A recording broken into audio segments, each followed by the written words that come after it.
Hello guys, in this video I'm going to show you how to select the language on the June's Journey application. But first of all, I just want to mention, please don't forget to subscribe to our channel, because at 100,000 subscribers we are going to show you our YouTube revenue statistics and growth strategy, how to make money online. So let's jump into it.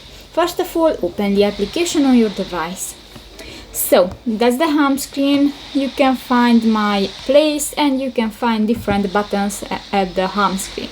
Now, if you want to select the language of your game, just go to the upper right corner of the home screen and click the settings icon.